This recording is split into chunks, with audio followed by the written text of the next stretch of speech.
نقطەیەکی تر مەسەلەن مهمەکە لە نەخشەدانانە کاریگەر بێ نەخشەکەی کە دانی.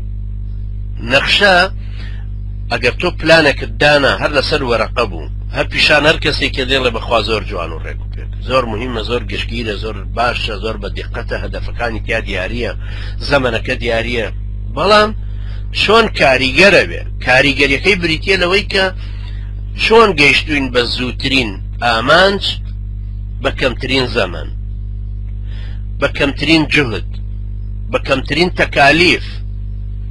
یعنی مەتوانیمانە کتێبێک چاپ بکەین بۆ نمونە 1000 دانە 1000 پاوەنی تێچووە یا 2000 پاوەنی تێچووە، باشە ئێمە گەر توانیمان بە 1500 کتێبەکە چاپ بکەین باشترە بێگومان، پارەیەکی کەمترماندا و هەمان بەرهەمشمان هاتەوە دەست.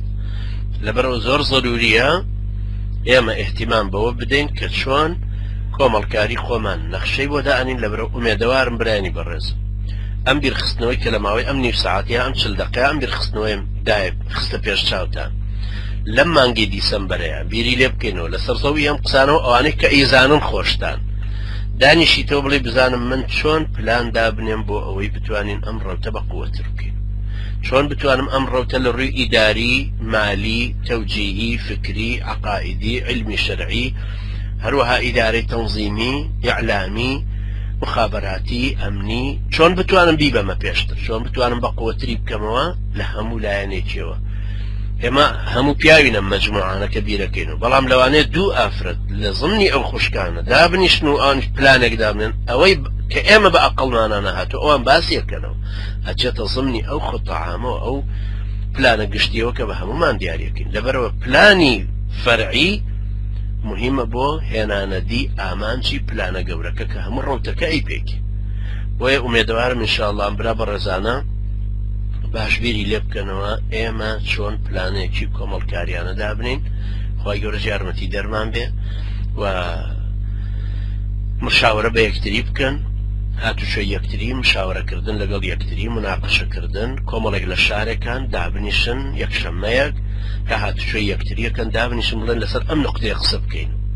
بۆی مەجلیسەکەش بێ بە مەجلیسێکی ئیشکردن، برخستنەوە و برایەتی و خۆشەویستی، وە لە هەمان کاتە مەجلیسێکی ئیشکردنەوە وەختە تۆ هەڵستی لەو مەجلیسە سەیرەکەی استیفادەیەکتان لەوەیە کردووە کە ئەگەر بێت و ئەو قسانە بخرێتە سەر کاغەز هەندێک کەسیشەیە تۆزە تەمەڵە لە نووسینە، بەڵام ئەگەر یەک لاپەڕە بنووسێ ساکرەی منە تۆ جوڵێنێ ئێمە شتی ترمان بیرەکەوێتەوە لەو نقطەیەوە. لەبەرەوە کەس لەوەشتا تەمەڵ نەبێ محاولەی ئەو کە هەرێکە لە ئاستی خۆی بزانێت چۆن ئەتوانین ئەم مەسئولیەتەی سەرشانمان باشتر ئەداکەین، چۆن ئەتوانین بە هەمومان محاولەی ئەوە بکەین کە ڕەوتێکی بە قووەتی کاریگەر زەمینەیەکی عەقائیدی مەنهەجی ئوسولی ئیسلامی لە کوردستانە پیادەکەین، چۆن حاکمیەتی شەرع لە خوێن و هەست و هۆش و ئەحساسمانە ئەبێتەوە چۆن ئەیکەین بە وزەیەک کارکەین بۆی و وە پیاوانەش کارکەین لەسەری زەمەنیش بەشێکە لە عیلاج پشت و درێژ بن، بە سەبر بن، خواتان خۆش بێ، سلامەتی خۆتان قایم ڕاگرن، دیندارەتیەکەتان بەهێز بێ،